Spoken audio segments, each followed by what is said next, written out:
Now let's dive into actual data so we can group data together and when we're looking at the GPA data set. Sounds great.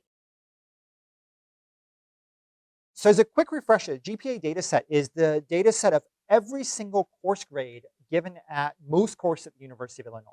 And we have the number of A pluses, A's, A minuses, B pluses, B minuses, so forth given, all the way down to F's. We have a column called W that we're just going to largely ignore because that's a withdrawal. Mm. And those students didn't finish the course and they didn't receive a grade in the course. We have a number of other columns. The most pertinent columns is going to be the subject column and the number column. So this data set is found at waf.cs.illinois.edu/discovery/gpa.csv. And Carly's loading it into Python using the classic formula where we're importing pandas as PD, df is equal to pd.readcsv, and then you type df and you should see a data set. And it is there. Awesome. So if we want to do observations on groups, we're going to use the group by command that will group all of the courses with the exact same value in a particular variable. So if we want to group all of the courses taught in a particular subject together, we're going to say df.groupby and then have subject as the argument inside of the parentheses. So the description of this function is that we are going to create a group based on all courses with identical subjects. So if you just type df.groupby parentheses subject without assigning to any variable, Python's going to give you back a very weird result. Yes, it's text and it says pandas core group by generic data frame group by object at 0x and some memory address. Some other number. So what you're seeing here is we're actually now grouping all of our individual rows into a three-dimensional structure that Python doesn't really understand how it can display easily inside of a notebook. So when we have a group, we're often going to assign that group to a variable and then ask Python to describe summary information about the group. So I like to be as descriptive as possible with my variable names. So in front of this line, let's call this subject underscore group. So this is a group of subjects. So we're going to create a new variable called subject underscore group, or the subject group, and that's going to be equal to df.groupby of subject.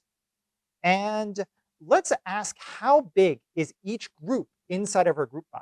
So to do that, we can choose whatever group variable we have. So we saved it as a subject group. So I'm going to say subject group and say dot size. And dot size should describe the size of each subject at the University of Illinois, which is how many course sections there are in the GPA data set.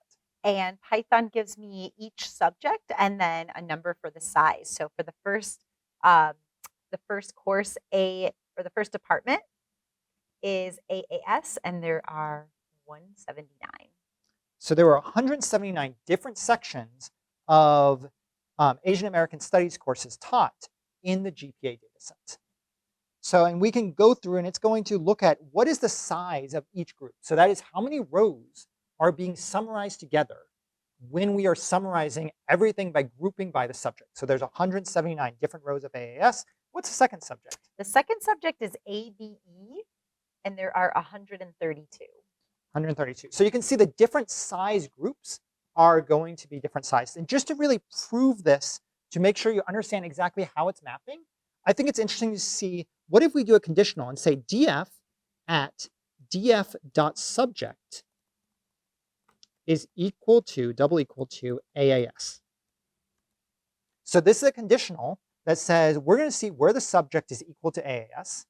And if we run this, I get all the rows where the subject is equal to AAS, and it says that is 179 rows. So we can see essentially what this group has done. It's done a conditional where we're actually looking at where is the subject AAS. And there's 179 different courses in our data set. Got it. The other function that we can use on a group is we can have Python describe the group. And that's going to give you the descriptive statistics of every single group as a whole.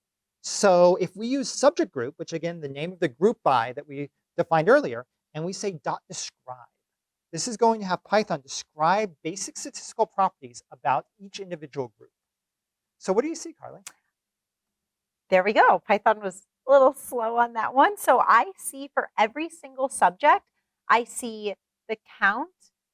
I guess for every single subject, I see each variable, and then it tells us the count, the mean, the standard deviation, the min. Count, median, standard deviation, minimum value. Count mean standard Mean. deviation. Oh. Yes. Standard deviation, minimum value.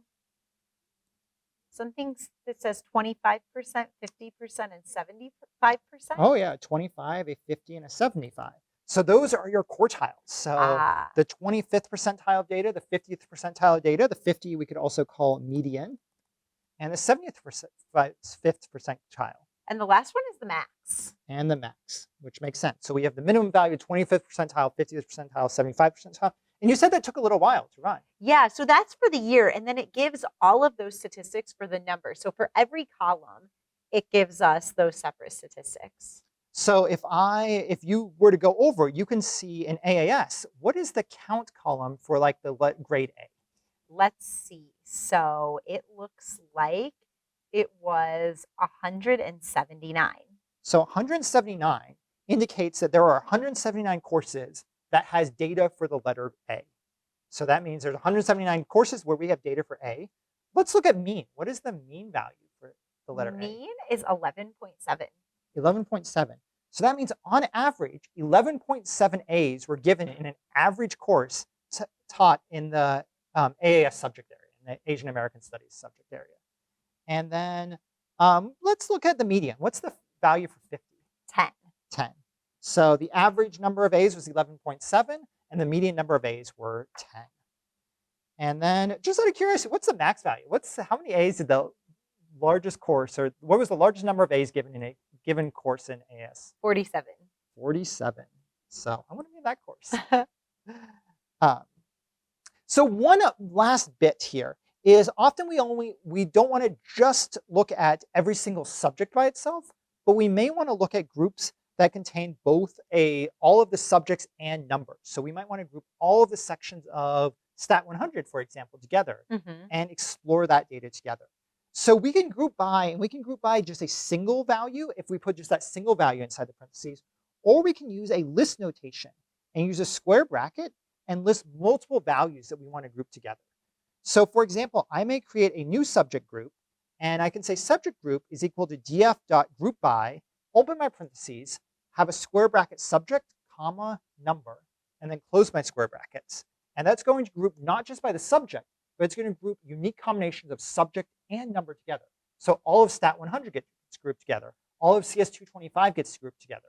So it's not just all of computer science, but all of each particular course inside of computer science. And since I'm naming this one the same name as our previous subject group, it's actually going to replace that one, right? Yes. It's just like changing out the variable name. You may want to name it differently if you want to have it differently named, but we're going to just use the same name to rewrite it. Sounds good. And then after you write this, let's do a dot size again to say subject group dot size to see the different sizes. It gave me an error because I forgot to put the quotes around subject and number. Ooh, yes. Every single thing matters in Python. Yes. Every quote. There's no extra characters. The only thing you can exclude in Python is if there's spaces between things outside of quotes. You can add extra space or remove spaces, but only white space, which are just extra spaces, are the only thing that doesn't matter. For example, some people don't put spaces between their equal signs, but I'm always going to put a space between my equal signs. I've been doing that because of you. I think it makes it look a little more readable. Some people prefer to do it differently. And it's totally up to you, whatever you want to do. So do you have the new subject group? Yes. Grouped by both subject and number? Let's go ahead and look at it. And let's do, so if you do subject group dot size, what do we see? Group dot size. I see. So it has the subject and then it has the number. So for AAS, it has 100, 105, 120, 200, 211. So we've got a number. So now we don't just have all of AAS. We used to have AAS then ABE. Now we have AAS 100 and 105 because we see we're grouping by both the subject and the number. Yes. And what's any of the count columns for AAS 100? What do we see? 127.